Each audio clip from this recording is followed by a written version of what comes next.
Todo mundo já ouviu falar do apartheid. O sistema brutal de segregação racial que vigorou na África do Sul entre 1948 e 1994. Uma palavra tão carregada que virou sinônimo de racismo institucional. Nelson Mandela ficou 27 anos preso por lutar contra isso. O mundo inteiro se indignou. Mas poucos sabem que algo muito parecido e anterior existiu nos Estados Unidos, com outro nome, as leis de Jim Crow. E o mais curioso é que, enquanto a África do Sul virou vilã global, os Estados Unidos seguiram dando lições de democracia ao mundo, mesmo mantendo por quase um século um sistema de segregação legalizada, onde tudo era separado, mas igual. O que, na prática, queria dizer separado e miserável para os negros. De 1877 a 1965, a população negra americana vivia sob um regime de humilhação institucionalizada. Escolas separadas, banheiros separados, ônibus separados, bebedouros separados, casamentos proibidos entre raças e uma infinidade de mecanismos legais para impedir o voto dos afro-americanos. Tudo isso amparado pela Suprema Corte no caso Plessy vs Ferguson, 1896. As leis de Jim Crow não estavam concentradas em um único código. Elas eram um emaranhado de regras estaduais e municipais que controlavam praticamente todos os aspectos da vida cotidiana. Em muitos estados do Sul, negros não podiam usar o mesmo hospital, estudar na mesma escola ou sequer entrar pela mesma porta de um restaurante que um branco. Os trens tinham vagões específicos, e quem desobedecesse podia ser preso. Como ocorreu com Rosa Parks, em 1955, quando se recusou a ceder seu assento a um homem branco em Montgomery, Alabama, dando início a um dos maiores boicotes de transporte público da história. A segregação também se manifestava de forma violenta e simbólica. Negros que ousavam reivindicar igualdade sofriam linchamentos públicos, muitas vezes com a complacência das autoridades. Um exemplo emblemático foi o assassinato brutal de Emmett Till, um garoto de 14 anos linchado em 1955 por supostamente assobiar para uma mulher branca no Mississippi. Um crime que chocou o país e se tornou um estupim moral para o movimento dos direitos civis. Enquanto isso, na África do Sul, o apartheid fazia o mesmo com outros nomes e uma brutalidade ainda mais explícita. Leis que determinavam onde cada pessoa podia morar, trabalhar, estudar, se casar e até circular. Tudo baseado na cor da pele. Brancos de um lado, negros de outro. E quem tentasse desafiar o sistema era preso, espancado ou morto. Duas nações diferentes, o mesmo veneno em frascos distintos. A partir dos anos 1950, a população negra começou a se organizar em uma luta coordenada por direitos civis. A decisão da Suprema Corte em Brown vs Board of Education, 1954, declarou a segregação nas escolas inconstitucional, abrindo uma brecha legal para a mudança. Em 1955, o boicote aos ônibus de Montgomery, liderado por Martin Luther King Jr. e Rosa Parks, provou que a resistência pacífica podia desafiar o sistema. Em 1963, mais de 250 mil pessoas marcharam sobre Washington, onde King fez seu histórico discurso I Have a Dream. 2 anos depois, a pressão popular levou à aprovação da Lei dos Direitos Civis, 1964, e da Lei do Direito ao Voto, 1965, que finalmente desmontaram o arcabouço legal da segregação. Mas, como o próprio King alertou, a lei pode impedir alguém de me linchar, mas não pode obrigar ninguém a me amar.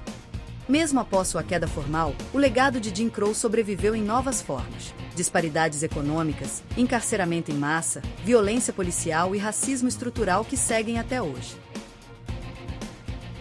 E por que essa comparação importa?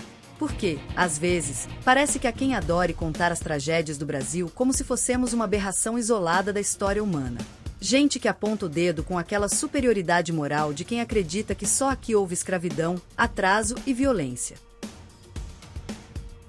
Entre eles, há figuras conhecidas que se apresenta como jornalista, mas na prática é um youtuber carismático, com um faro apurado para expor feridas, sempre brasileiras. Um talento inegável, sem dúvida. Mas, convenhamos, não custa lembrar que enquanto o Brasil ainda tentava entender o fim da escravidão, os civilizados estavam institucionalizando a deles com outro nome.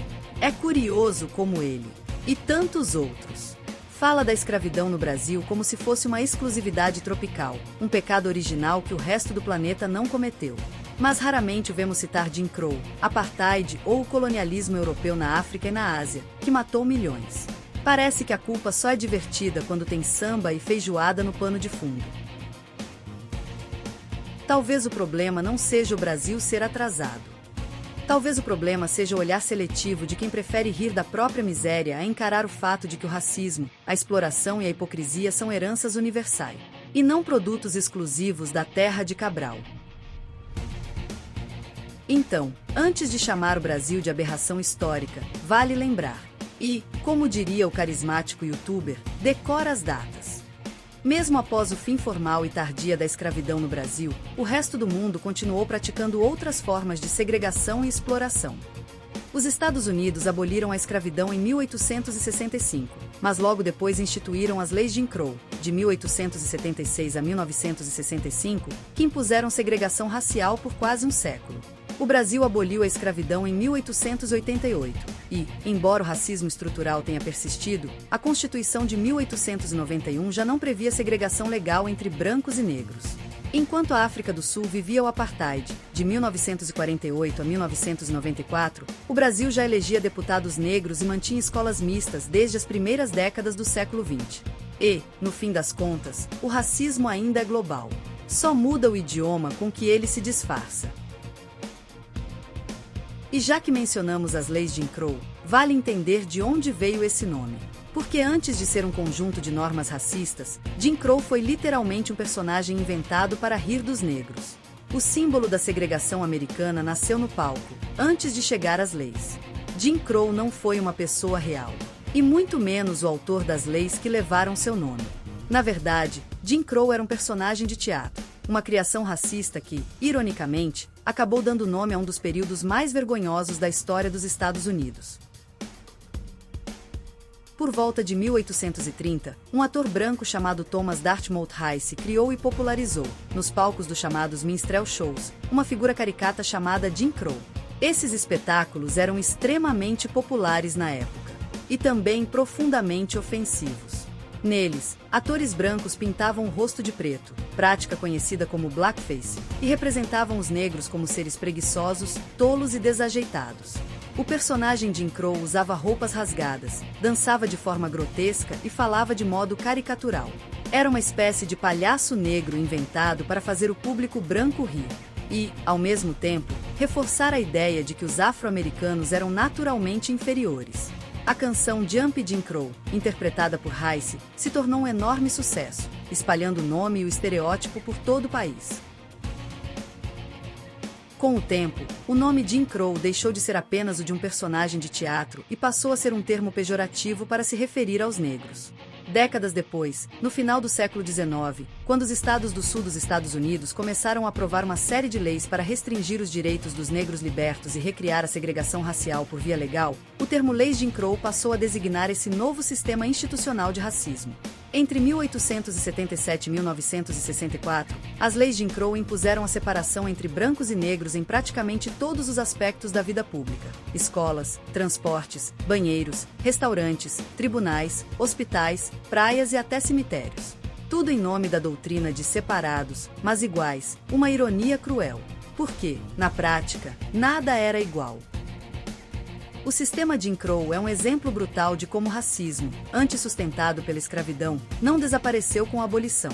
Apenas mudou de forma. Saiu das fazendas e senzalas e foi parar nos livros de lei e nas placas de White is Only. Em vez de correntes, formulários. Em vez de chicote, julgamentos. O racismo se sofisticou, mas não desapareceu. Saber quem foi Jim Crow é entender que as ideias racistas não nascem apenas da violência, mas também da cultura, da arte e do riso. Um personagem de entretenimento, inventado para divertir o público branco, acabou virando símbolo e nome de um dos capítulos mais cruéis da história moderna.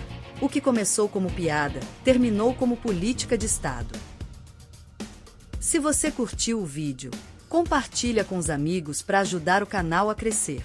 E depois, deixa o like, se inscreve e ativa o sininho para não perder os próximos vídeos.